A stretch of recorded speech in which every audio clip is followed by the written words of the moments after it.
ஆண்டவரும் இரட்சகருமாய் இயேசு கிறிஸ்துவின் இனிய நாமத்தினாலே உங்களை நான் வாழ்த்துகிறேன். இந்த தேவன் தாமே அதிகமாக ஆசீர்வதிப்பாராக. கர்த்தர் நல்லவராக இருக்கிறார். இந்த நாளிலே 1 கொரிந்தியரின் புஸ்தகம் 4ஆம் அதிகாரம் 20ஆம் வசனத்தை வாசிக்கலாம். தேவனுடைய ராஜ்யம் பேச்சிலே தேவனுடைய ராஜ்யம் பேச்சிலே அல்ல, பலத்திலே உண்டாயிருக்கிறது. பலத்திலே உண்டாயிருக்கிறது என்று சொல்லி பார்க்கிறோம். தேவனுடைய ராஜ்யம் பேச்சிலே அல்ல, பலத்திலே உண்டாயிருக்கிறது. இது எத்தனை பேருக்கு புரிகிறது என்று எனக்கு தெரியாது. தேவனுடைய ராஜ்யம் நமக்கு புரியும். தேவனுடைய ராஜ்யம் பேச்சிலே அல்ல, இங்கே பலத்திலே என்று இருக்கிறது. இந்த மொழிபெயர்ப்பு அவ்வளவு சரியானதாக இல்லை. இன்னொரு மொழிபெயர்ப்பிலே நாம் வாசிப்போமானால் அது அந்த கத்தோலிக்க பேக்ரவுண்டில் வருகிற ஒரு மொழிபெயர்ப்பு உண்டு. அதில் பார்த்தீர்கள்னால், இறை ஆட்சி பேச்சிலே அல்ல செயல்பாட்டில் தான் இருக்கிறது. பேச்சிலே அல்ல இருக்குதா? வாசியமா, மைக்கில் வாசியம். இறையாட்சி பேச்சில் அல்ல செயல்பாட்டில் தான் இருக்கிறது. செயல்பாட்டில் தான் இருக்கிறது. எனக்கு அந்த வெளிப்பாடு கொஞ்சம் முன்னாலே கிடைத்து விட்டது. ஆனாலும் நான் அது சரிதானா என்று பார்ப்பதற்கு இந்த மொழிபெயர்ப்பிலே நான் பார்த்தேன். அங்கே கரெக்டாக தான் இருக்கிறது. எனவே தேவனுடைய ராஜ்யம் பேச்சில் அல்ல பலத்திலே என்று சொல்லும்போது நம்முடைய பலத்திலே அல்ல, நம்முடைய செயல்பாடுகள். நம்முடைய பலத்தை எதில் காட்டணும்?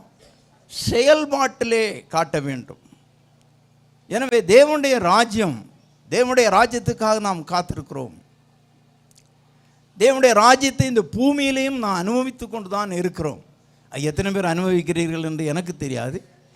நான் அனுபவித்து கொண்டிருக்கிறேன். எனவே தேவனுடைய ராஜ்யம்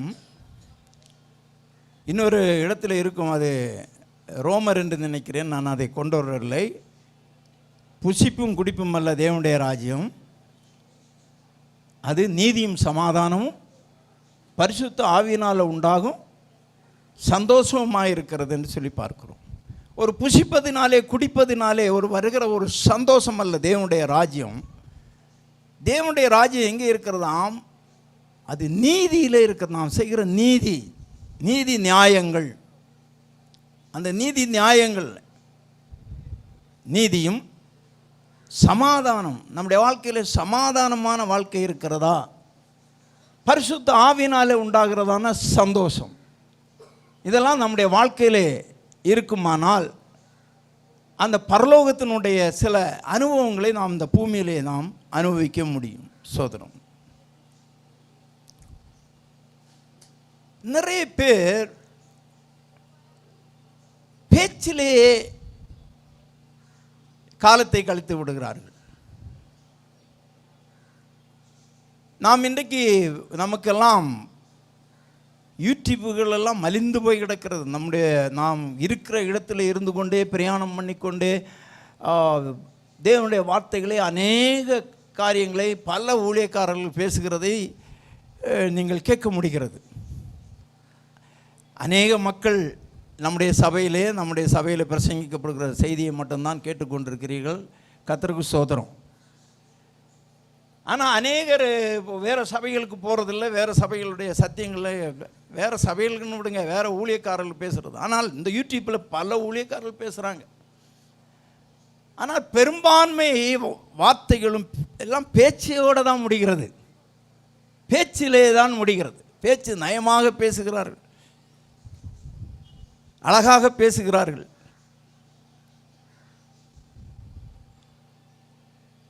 ஆனால் செயல்பாடு எப்படி இருக்கிறது? நம்முடைய குடும்பங்களை குறித்தும் நம்முடைய பேச்சோடு முடித்து விடக்கூடாது, செயல்பாடுகளில் இருக்க வேண்டும். நான் அதிகமாக விரும்புவது நம்முடைய பரிசுத்தத்தை குறித்து. பரிசுத்தம், தேவபக்தி என்று சொல்லுகிறது சபையோடு முடிந்து விடக்கூடாது. ஒரு 2 மணி நேரம் 3 மணி நேரம் நம்ம சபைக்கு வருகிறோம், சபையில் உட்கார்ந்துட்டு போயிடும். அதோடு நம்முடைய தெய்வ பக்தியும் பரிசுத்தமும் நம்முடைய செயல்பாடுகளும் முடிந்துவிடக்கூடாது. இது ஒரு நம்முடைய வாழ்நாள் முழுவதும் கணக்கிட்டு பார்க்கும்போது அது 1% நேரம்தான் நாம் சபையில் இருக்கிற நேரம். மீதி 99% நாம் உலகத்திலே வாழ்ந்து கொண்டிருக்கிறோம், குடும்பத்திலே வாழ்ந்து கொண்டிருக்கிறோம், நம்முடைய வீட்டிலே இருக்கிறோம். அங்கே நம்முடைய செயல்பாடுகள் என்ன, நம்முடைய யோசனைகள் என்ன, நம்முடைய சிந்தனைகள் என்ன, நம்முடைய பரிசுத்த வாழ்க்கை எப்படி இருக்கிறது, இதை நாம் யோசித்து பார்க்க வேண்டும். சிலருடைய பேச்சை காது கொடுத்து கேட்க முடியவில்லை. அந்த பேச்சிலே தேவனுடைய ராஜ்யம் கிடையாது. பேச வேண்டிய நேரங்கள், தருணங்கள் அதிகமாக நமக்கு வருகிறது, இல்லை என்று நான் சொல்ல மாட்டேன். எல்லா பேச்சிலும் தேவன் மகிமைப்படுகிறாரா, தேவனுடைய நாமம் மகிமைப்படுகிறதா என்று நாம் யோசித்து பார்க்க வேண்டும். ஒரு குடும்பம் என்று சொல்லும் பொழுது புருஷன், மனைவி, பிள்ளைகள், அந்த புருஷன், மனைவி, அப்பிள்ளைகள், இவருடைய முன்னோர்கள், தாய் தகப்பன், மாமனார், மாமியார், எல்லாரிடத்திலும் நாம் பழகி கொண்டிருக்கிறோம். இன்னும் வெளியே போகும்போது அலுவலகம், வேலை ஸ்தலங்கள், நண்பர்கள் மத்தி நம்முடைய வார்த்தைகள் பேசிக்கொண்டே தான் இருக்கிறோம். சில நேரங்களிலே கடினமான வார்த்தைகளை பேச வேண்டியது வரும். குடும்பங்களிலும் கடினமான வார்த்தைகள் தான் பேசணுமே தவிர கெட்ட வார்த்தைகளை பேசக்கூடாது. புரிகிறத நான் சொல்கிறது? சில கடினமான பேச வேண்டியது, இதை செய், ஏன் இதை செய்யலை, இப்படியெல்லாம் கொஞ்சம் கடினமான. ஆனாலும் கூட அந்த கடினமான வார்த்தைகள் கெட்ட வார்த்தைகளாக மாறக்கூடாது.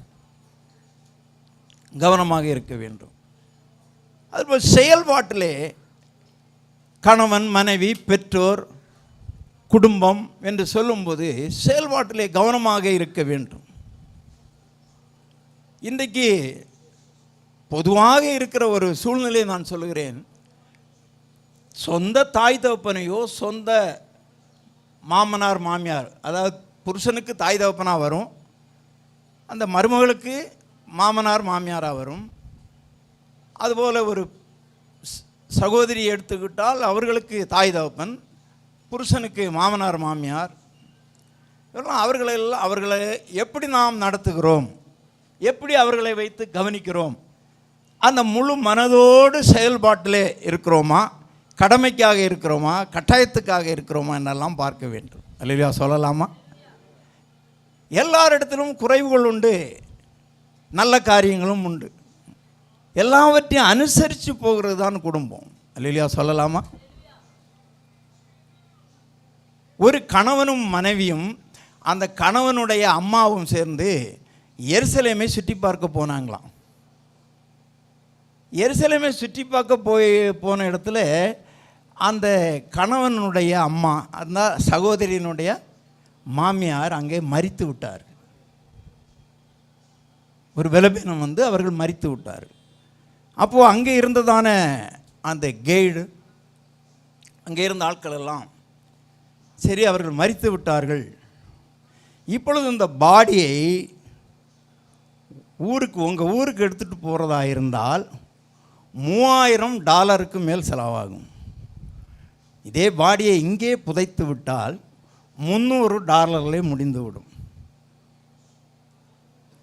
இந்த 3000 கிட்டத்தட்ட 100 மடங்கு பார்த்துக்கிடுங்கள்.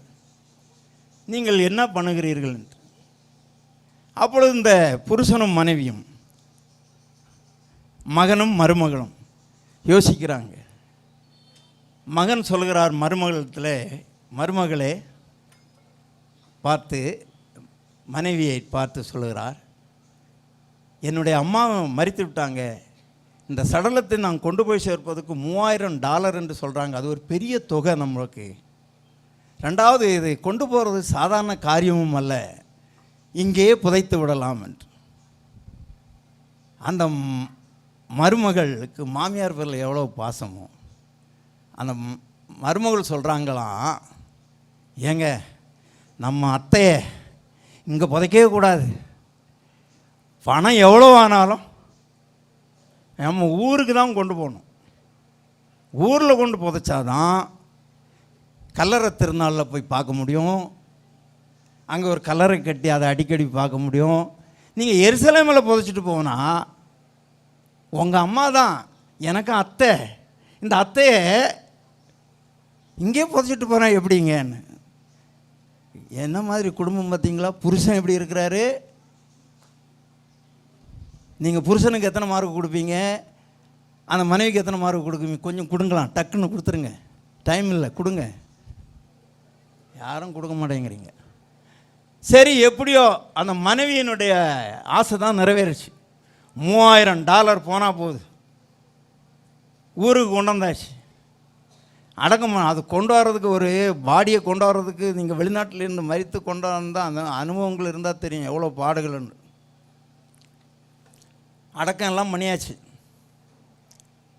வீட்டில் வந்து உட்காரும்போது புருஷன் சொல்கிறாரு, இப்போது ஏம்மா எவ்வளோ பாடு பார்த்தியா, கொண்டு வந்து சேர்க்குறவங்கள எவ்வளோ பெர்மிஷன், எவ்வளோ இது, எவ்வளோ பண செலவு, அங்கேயே புதைச்சிருக்கலாம் இல்லைம்மா என்று தன்னுடைய மனைவிட்ட சொல்கிறார்.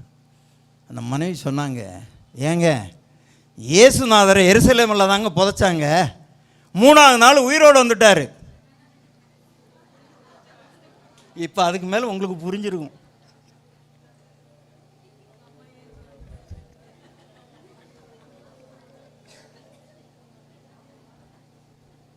புரிஞ்சிருச்சா எல்லாருக்கும்? இயேசுநாதரை அப்படி தான் எருசலேமில் புதைச்சாரு, 3ஆவது நாள் வந்துட்டார். அங்கே புதைச்ச அந்தாமா வந்துச்சுன்னா அப்பா எப்படியெல்லாம் இருக்கிறாங்க. கதை ஆரம்பத்தில் நல்லா தான் போயிட்டு இருந்து பார்க்குறதுக்கு, அவ்வளோ கரிசனை உள்ள ஒரு மருமகளாக இருக்கிறாளேன்னு. எப்படி பார்த்தீங்களா? இந்த எண்ணங்கள் எல்லாம் இருக்கக்கூடாது. மாமியாரும் தீர்க்காயுசோடு இருக்கட்டும். அவங்கள பார்க்குறது வரைக்கும் நீங்கள் பாருங்கள், அவங்களால நமக்கு பிரயோஜனம் உண்டு, அம்மானாலையும் பிரயோஜனம் உண்டு.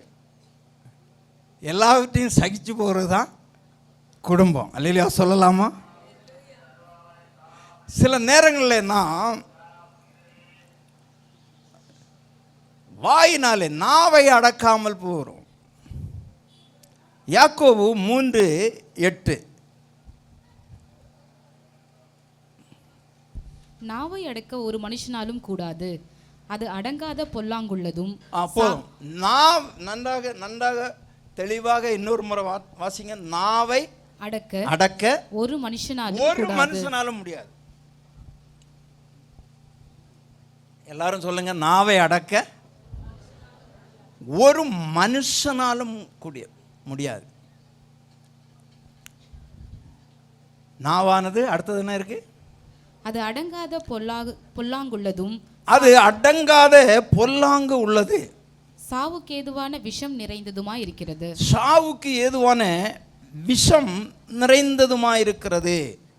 1 அதிகாரம் 26 வாசிங்க. உங்களில் ஒருவன் தன் நாவை அடக்காமல், ஒருவன் தன்னுடைய நாவை அடக்காமல் தன் இருதயத்தை வஞ்சித்து தன்னை தேவ பக்தி உள்ளவன் என்று எண்ணினால் அவனுடைய பக்தி வீணாயிருக்கும். ஆமா. அப்போ நம்ம தேவ பக்தி உள்ள பிள்ளைகள் நாவை என்ன பண்ணணும்? அடக்கணும்.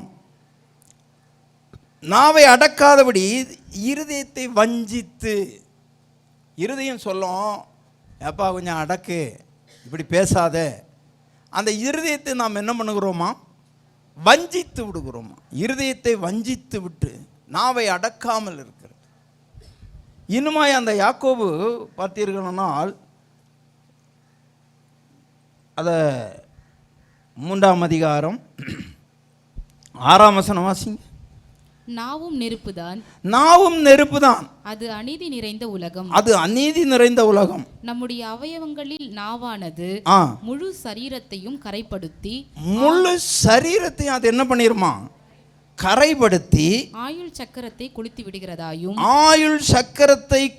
விடுகிறதாயும் நரக அக்கினியினால் கொளுத்தப்படுகிறதாயும் இருக்கிறது. அப்படியானால் அது முழு சரீரத்தையும் கரைப்படுத்தி விடுகிறது. அதான் நான் சொன்னேன்ல, பாஸ்டர் ஆராதனையிலே சொல்லிட்டாங்க, கரை திரை முதலானவைகள் இல்லாதபடி பரிசுத்தமும் பிழையற்றதும் மகிமையுள்ள சபையாக தமக்கு முன் நிறுத்தும்படி அவர் தம்முடைய சுய இரத்தத்தை சிந்தி நம்ம என்ன பண்ணியிருக்கிறாராம்? ஆமாம், சபையை சம்பாதித்திருக்கிறார், நம்மை சம்பாதித்திருக்கிறார்.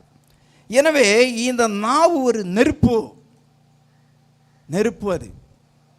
அதை நாம் கவனமாக அடக்க வேண்டும் என்று. சரி, இப்போது அந்த 3:8 நம்ம என்ன வாசித்தோம்? நாவை அடக்க ஒரு மனுஷனாலும் கூடாது. மத்தேயு 19:26. நான் இங்கே ஒரு என்னன்னு சொல்கிறது, அதை ஒரு சுலோகம் மாதிரி சொல்லித்தரேன், அதை நீங்கள் அப்படியே வச்சுக்கிடுங்க.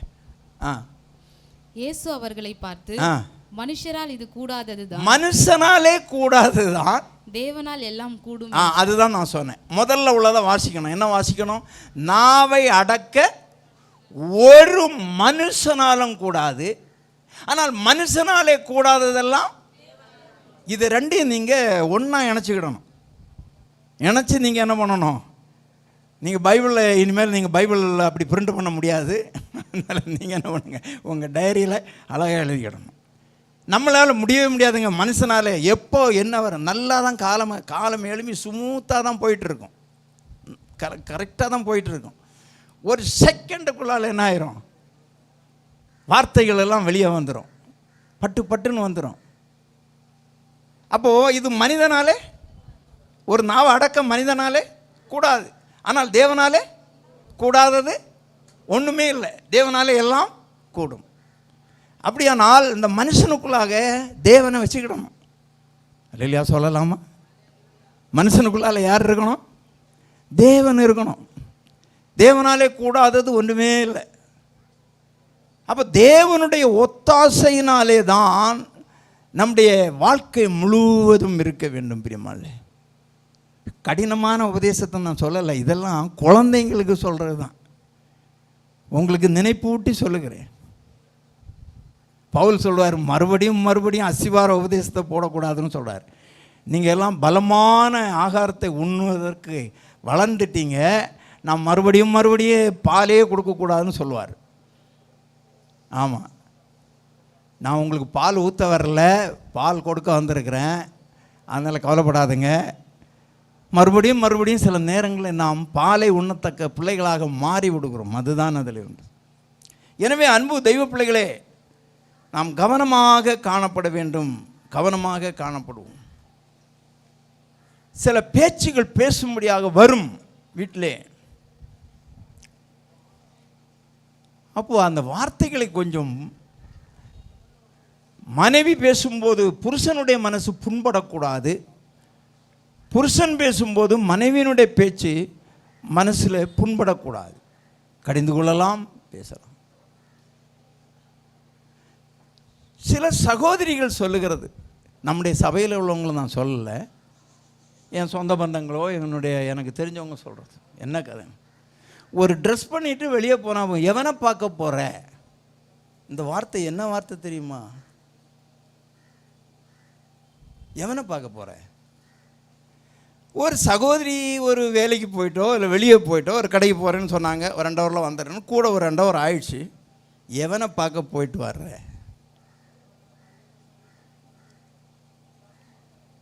இது உலக மனுஷனாலேயே கிரகிக்க முடியாத ஒரு வார்த்தை. இது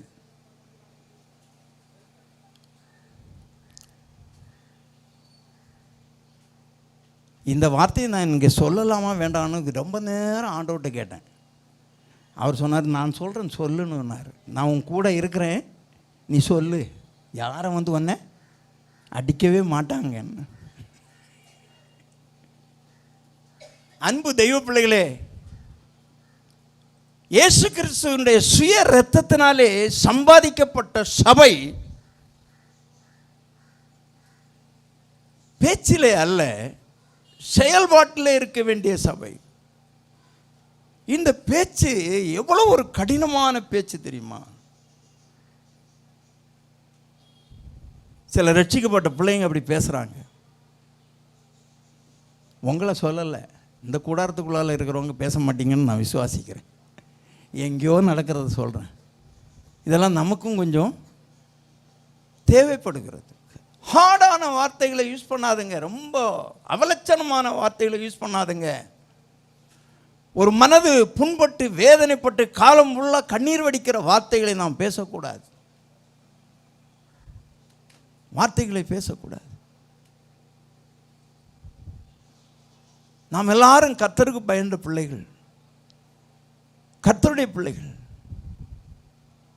ஒரு மனைவியும் அப்படிதான், அதே அப்படியே ரிப்பீட் திருப்பி அப்படியே புரட்டி போட்டு பாருங்க. அந்த வார்த்தைகள் அப்படி பேசக்கூடாது. என்னம்மா இவ்வளோ லேட் ஆகிடுச்சு, என்னாச்சு அப்படின்னு கேளுங்க. என்னங்க இவ்வளோ லேட் ஆகிடுச்சு, சீக்கிரம் வந்துடுவீங்கன்னு பார்த்தனே அப்படின்னு பேசுங்க. இதில் பழகி கொள்ளுங்கள். நாவும் என்னதான் நெருப்பு, அது பற்றி பிடிச்சிச்சன்னா காடு பற்றிக்கிட்டு எரியும். நிறைய குடும்பங்க பற்றிக்கிட்டு எரியுது, அணைக்க முடியாதுங்க. அணைக்கிறதுக்குள்ளால மொத்தமும் எரிஞ்சு சாம்பலாக போயிடும் சில நேரங்களில். 2 நாளைக்கு முன்னால் ஒரு பஸ்ஸு, பெரிய நல்ல ஓம்னி பஸ்ஸு, அதில் 28 பேரோ என்னமோ மரிச்சிட்டாங்க. 2 குடிகார பசங்க என்ன பண்ணியிருக்கிறானுங்க, வண்டியை கொண்டு வந்து கிராஸில் விட்டுருக்குறானுங்க. அவர் அடிச்சுட்டு, அவன் அடித்ததும் அவருக்கு தெரியல போல இருக்குது. இது விடிய காலம் 2:30 மணிக்கு நடக்குது கதை. அது பாட்டு அந்த வண்டியை இழுத்துட்டு அது எத்தனையோ மீட்டர் தூரம் போனதில் அந்த பெட்ரோல் டேங்க்லேருந்து பெட்ரோல் பற்றி எரிஞ்சிச்சு. வண்டி பஸ்ஸு ஃபுல்லாக நெருப்பு பிடிச்சிச்சு. அந்த டிரைவரும் பாருங்கள், காலமாக 3 மணிக்கு ஆகுது இந்த சம்பவம் நடக்கும்போது மக்களெல்லாம் நல்ல தூக்கத்தில் இருக்கிறாங்க. அவங்களெல்லாம் எழுப்பி விடணும்ல, இவன் இறங்கி ஓடிட்டான்னு சொல்கிறாங்க. அதுக்கு பல ரீசன்கள் அங்கே மாறி மாறி இப்போ வருது. அவங்க அதை தப்பிக்கிறதுக்குன்னு என்னென்னமோ ஜோடிப்பாங்க. இப்போ பஸ்ஸை நான் பார்க்குறேன், பஸ்ஸு ஓமினி பஸ்ஸுன்னா அழகாக இருக்குமே, நல்லா நம்ம நல்ல லாங் ரூட்டு போகிற ஓமினி பஸ் எல்லாம் அது மாதிரி தெரில. அது எல்லாமே எரிஞ்சு சாம்பலாகி அது அந்த இரும்பு மட்டும்தான் நிற்குது. நாவும் என்னது தானா, நெருப்பான். அது கொளுத்திச்சுன்னா குடும்பங்கள் எல்லாம் எரிஞ்சு நாசமாகி குடும்ப கௌரவமும் போய், குடும்பத்தினுடைய அழகு போய், குடும்பத்தினுடைய அந்த கௌரவம் போய், குடும்பத்துக்கு அந்த பஸ்ஸு நீங்கள் வந்து அதை ஸ்டார்ட் பண்ணி போகும்போது எப்படி இருக்குன்னு தெரியுமா? ஆனால் இப்போ அது நிற்கிற நிலையை பார்த்தா எவ்வளோ பரிதாபம். அநேக குடும்பங்களும் அப்படி தான் ஆயிடுது. நான் இதோட பிரசங்கத்தை முடிச்சிடலான்னே இருக்கிறேன். நம்ம ஒரு தீர்மானம் எடுக்கணும். ஆண்டவரே, என் நாவு, அதனால தான் என்னமோ அந்த நாவு மட்டும்தாங்க நம்ம உடம்புல எப்போவுமே ஈரமாகவே இருக்கும். சூடு பிடிச்சிச்சுன்னா என்ன பண்ணிடும், உலகத்தையே கொளுத்திடும். அதனால இந்த ஈரத்துக்குள்ளேயே இருந்த ஆண்டவர் அந்த உமிழ்நீரை கொடுத்து இந்த நாவை என்ன பண்ணியிருக்கிறாரு, 32 சோல்ஜர்ஸை பக்கத்தில் சுற்றி வச்சிருக்கிறாரு. அவங்க எல்லாம் ஒரு கடி கொடுத்தாங்கன்னா அந்த நாவு, ஏற்கனவே நான் சொல்லியிருக்கிறேன், அது ஒரு வாரத்துக்கு சாப்பிடவும் முடியாது, லல்லான்னு தான் பேசணும், பேசவும் வராது. 32 பேர் சுற்றி நிற்கிறாங்க. இவங்களை மீறி ஆண்டவர் அதை தண்ணிக்குள்ளாலே வச்சிருக்கிறார், ஈரத்திலே வச்சிருக்கிறார். ஏன்னா சூடு பிடிச்சிச்சுன்னா அது என்ன ஆயிரும், கொளுத்தி விட்டுரும். அதனால் அது ஈரப்பசதிலே இருக்குது. அது எப்பவும் அதையும் மீறி என்ன ஆகிருது, பற்றிக்குது. பற்றி குடும்ப கௌரவம் போகுது, வாழ்க்கை போகுது, எல்லாம் போகுது, எல்லாம் போயிடுது. சோத்திரம், கர்த்தர் நல்லவராக இருக்கிறார். சரி, யாக்கோபு 1:19 வாசிங்க. என் பிரியமான சகோதரரே, என் பிரியமான சகோதரரே, யாவரும் கேட்கிறதற்கு தீவிரமாயும், பேசுகிறதற்கு பொறுமையாகும், கோபிக்கிறதற்கு தாமதமாயும் இருக்க கடவர்கள். ஆமாம், இங்கே இந்த யாக்கோபு இந்த நிருபத்தை எழுதும்போது 19ஆம் வசனத்தை ரொம்ப ஹார்டாக எழுதாம, அட பாவீங்களே, நீங்கள் எல்லாம் பேசுகிறதுக்கு எப்படி இருக்கணும், கேட்குறதுக்கு ரொம்ப ஸ்பீடாக இருங்க, பேசுகிறதுக்கு பொறுமையாக இருங்க, கோபிக்கிறதுக்கு தாமதமாக இருங்கன்னு சொல்லாமல் என் பிரியமான சகோதரரேன்னு சொல்கிறாரு. என்ன சொல்கிறாரு? என் பிரியமான சகோதரர்களே. அப்போ நம்ம எல்லாம் யாக்கோபு சொல்கிறது போல நம்ம எல்லாம் பிரியமான சகோதரர்கள், பிரியமான சகோதரிகள். இல்லையா? சொல்லலாமா? நம்ம எல்லாம் பிரியமானவர்கள். யாருக்கு பிரியமானவர்கள்? தேவனுக்கு பிரியமான பிள்ளைங்க. தேவனுக்கு பிரியமான பிள்ளைங்க. அந்த தேவனுக்கு பிரியமான பிள்ளைகள் எப்படி இருக்கணுமா? மற்றவங்க பேசுகிறத எப்படி கேட்கணுமா? தீவிரமாக இருங்கன்னு சொல்கிறார். அப்படின்னு என்னென்னா அவங்க பேசுகிறத நல்ல கவனமாக கரெக்டாக நல்ல அழகாக கேளுங்கன்னு சொல்கிறார். ஏன்னா நிறைய பேர் கேட்குறதே தப்பு தப்பாக கேட்குறாங்க. அவங்க ஒன்று பேசுவாங்க, இவங்க ஒன்று நினைக்கிறாங்க. வீட்டில் ஒருத்தர் ஒன்று பேசுவாங்க, இவங்க என்ன தான் பேசுகிறாங்கன்னு சொல்லுவாங்க. அதில் அது என்ன, அதை கேட்குறதுல அது தீவிரம் காட்டுறது கிடையாது. தீவிரம் காட்டாமல் என்ன பண்ணிடுறாங்க? அவசரப்பட்டு பேசுகிறாங்க. பேசுகிறதுக்கு எப்படி இருக்கணுமா? பொறுமையாக இருக்கணுமா? நான் நாக்குக்கு வேலை கொடுக்குறது கொஞ்சம் பொறுமையாக இருக்குது. நாங்கள் எல்லாம் பேசி பேசி நாக்கு நிறைய வேலை கொடுத்துட்ருக்குறோம். நீங்களாவது பேசாமல் இருங்க. பேசுகிறதுக்கு எப்படி இருக்கணுமா? பொறுமையாக இருங்க. மூணாவது அதுதான். இது ரெண்டுமே என்னதுன்னா, கேட்குறதும் பேசுகிறதும் நெருப்பு பெட்டி மாதிரி. அது பெட்டி மாதிரி, இது குச்சி மாதிரி. மூணாவது ஒன்று இருக்குது, பற்ற வச்சிடக்கூடாது.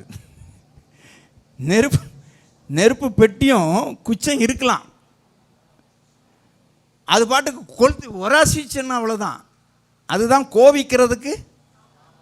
என்னென்ன உங்களுக்கு எல்லாம் உதாரணம் சொல்கிறோம் பார்த்தீங்களா? ஆமாம், கோபிச்சுக்கிறதுக்கு. ரெண்டு பேர் பேசிகிட்டே இருப்பாங்க, நம்ம பார்த்தோன்னே நிறுத்திடுவாங்க. அவங்க வேறு ஏதோ பேசியிருப்பாங்க, நம்ம என்ன இப்போ என்ன தான் பற்றி பேசிகிட்டு இருந்தாங்க, உடனே என்ன பார்த்தோன்னே நிறுத்திட்டாங்க. அப்படி அல்லேலூயா சொல்லலாமா? ரெண்டு சகோதரிமார் ஒரு 4-5 மாதத்துக்கு முன்னால் என் வீட்டுக்கு வந்தாங்க. இது நம்ம சபையை பற்றி தான் சொல்கிறேன், ஆனால் யாருன்னு சொல்லவே மாட்டேன். அடித்து கேட்டால் கூட சொல்லவே மாட்டேன். ரெண்டு பேர் வந்து, அது ஒரு திங்கக்கிழமைன்னு நினைக்கிறேன், காலமே பாஸ்டர் இருக்கிறாரான்னு கேட்டாங்க. சில நேரங்கள் வந்து என்னையும் பாஸ்டர்னு தான் சொல்லி கூப்பிட்றாங்க. எங்கள் மனைவி போய் கதவை திறந்துட்டு யார் வேணும்னு கேட்டாங்க. பாஸ்டர் இருக்கிறாருன்னு. இவங்க ஒன்று வந்து எங்க அங்கே 2 பேர் வந்திருக்கிறாங்க அப்படின்னு நான் எட்டி பார்த்தேன்.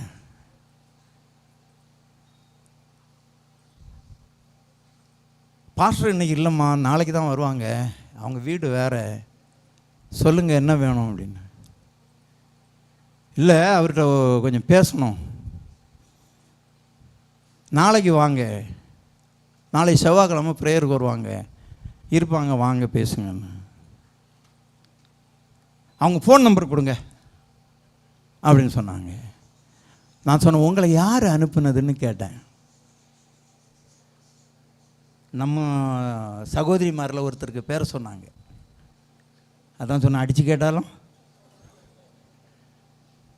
நான் அப்போ சொன்னேன், இவங்க பேசுகிற வேகத்தில் எனக்கு தெரியுது, என்னதான் இருந்தாலும் பேச்சு வெளிப்படுத்துது. உங்களை அனுப்பினவங்க நாங்கள் அவங்களுக்கு சொந்தக்காரங்க, அவங்க அனுப்பி தான் வந்தோம் அப்படின்னு. அப்போ அவங்கள்ட்டே நம்பரை கேட்டுருங்களேன்னு சொன்னாங்க. நான் சொன்னேன், அவங்கள்ட்டே நம்பரை கேளுங்க. அவளை பற்றி பேச தானே நான் வந்திருக்கிறேன்.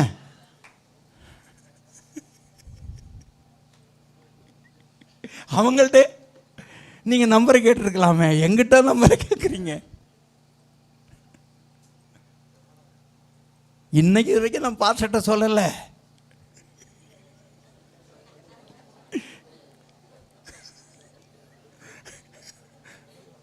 மாதம் 6 ஆயிடுச்சு.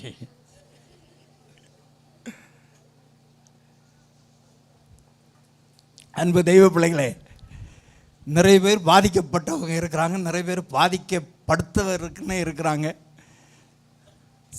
பலரும் பாடாக இருக்கிறாங்க, சிலர் பாடாப்படுத்திட்டு இருக்கிறாங்க.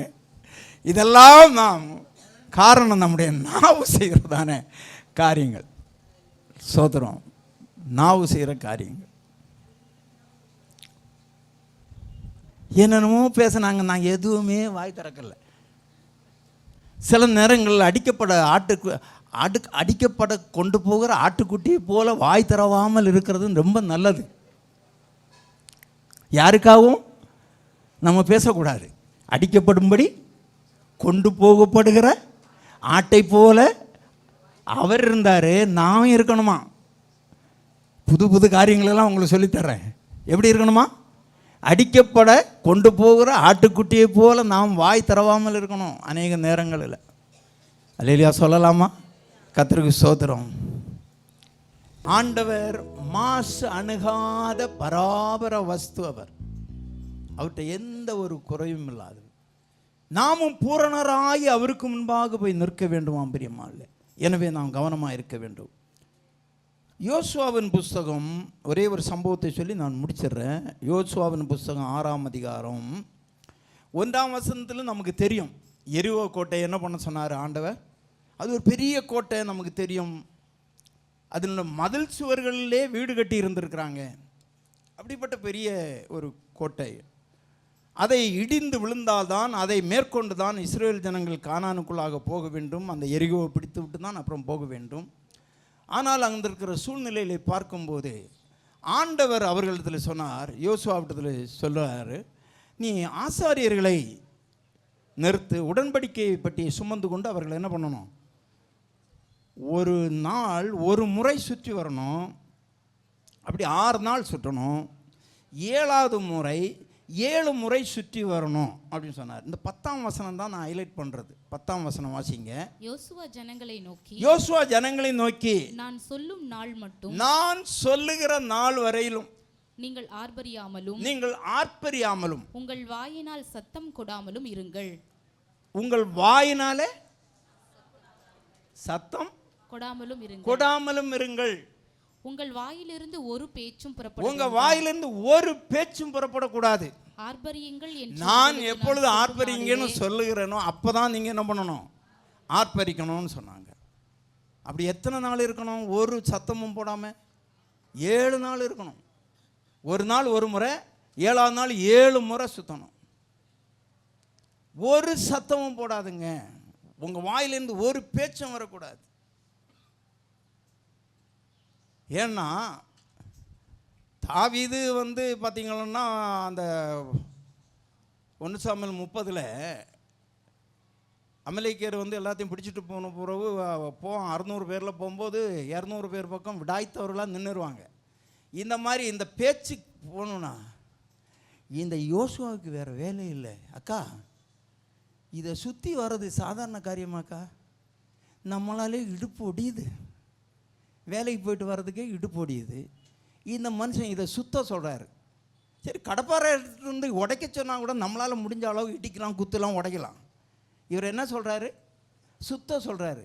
இது வேலைக்கு ஆகுமான்னு ஒருத்தி சொன்னால் போதுங்க 10 பேர் விழுந்துருவாங்க. ஆமாக்கா, கரெக்டு தான், நானும் கூட தான் யோசித்து தான் வந்தேன்.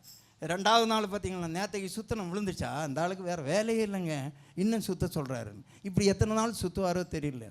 6ஆவது நாள் சுற்றி முடிச்சுட்டாங்கன்னு வைங்களேன், வாயிலிருந்து ஒரு சத்தமும் வரக்கூடாது. 7ஆம் நாள் 7 முறை சுற்றுறாங்க. ஆடா பாவி, இந்த மனுஷனை நம்பி பைத்தியம் பிடிச்சிச்சு போல இருக்கு இந்த ஆளுக்கு. இது வரைக்கும் ஒரு முறை தான் சுத்த சொன்னால் அதுக்கே இடுப்பு விட்டுச்சு, கால் விட்டுச்சு, கை விட்டுச்சு. இதில் வேறு 7 முறை ஆகிற வேலையானு ஒருத்தி சொன்னால் போதும், இல்லை ஒருத்தன் சொன்னால் போதும். அந்த காலத்தில் நாங்கள் எல்லாம், நீங்கள் என்னை அடிக்க மாட்டீங்கன்னு தைரியமாக பேசுகிறேன். பெண்களுக்கு நாங்கள் எல்லாம் சொல்கிறோம், ஆல் இண்டியா ரேடியோடா, அது ஒன்றுக்கிட்ட சொன்னால் போதும், அது இந்தியா முழுவதும் பரவிடும், ஆல் இந்தியா ரேடியோன்னு சொல்லுவாங்க. அதனால் அந்த எரியோ கோட்டை சுற்றினவன் எல்லாம் ஆல் இந்தியா ரேடியோவாக இருந்தாங்கன்னா என்ன, ஒன்று சொன்னால் என்ன ஆகும், எல்லார்ட்டையும் சொல்லி கெடுத்துருவாங்க காரியத்தை. அதனால தான் அந்த ஒரு பேச்சும் பேசக்கூடாது, சுத்துங்கன்னு சொன்னதுனால அது விழுந்ததுங்க. ஆர்ப்பரிக்க சொன்னவன விழுந்து, எரிகோ கோட்டை விழுந்தது. ஏன் இன்றைக்கு விழல? நமக்கு பிசாசு ஓடல, நோய் குணமாகல, ஒரு காரியமும் நடக்கல. ஏன் கோட்டை விழலன்னு சொன்னால் பேச்சு. தேவனுடைய ராஜ்யம் பேச்சில் இல்லை, பலத்தில். அல்லேலூயா சொல்லலாமா? ஆமாம். 1 கொரிந்தியர் 10ஆம் அதிகாரம் அதில் சொல்லப்பட்டிருக்கும். நான் வேதத்தை மூடிட்டேன். என்ன சொல்லப்பட்டிருக்குன்னா, அவர்கள் எல்லாரும் எங்கே இருந்தாங்களாம்? மேகத்துக்கு கீழே இருந்தாங்க, மன்னாவினால் போஷிக்கப்பட்டாங்க, ஞான போஜனத்தை சாப்பிட்டாங்க, ஞான பானத்தை குடித்தாங்க. எல்லாம் கரெக்டு தான். ஆனாலும் சொல்லப்பட்டிருக்கும், அநேகர் இடத்துல தேவன் பிரியமாக இருக்கல்ல. அவங்க எல்லாம் வழியில் அழிந்து போனாங்க, முறுமுறுத்தாங்க, உட்கார்ந்து புசிக்கவும் குடிக்கவும் விளையாடவும் தொடங்கினாங்க. அல்லேலூயா சொல்லலாமா? எனவே அன்பு தெய்வ பிள்ளைகளே, நாம் பரலோக ராஜ்யத்துக்கு போவதற்காக ஆயத்தமாய் கொண்டிருக்கிற பிள்ளைகள் நம்முடைய வாயினாலே தவறு செய்து முறுமுறுத்ததுனால தான்.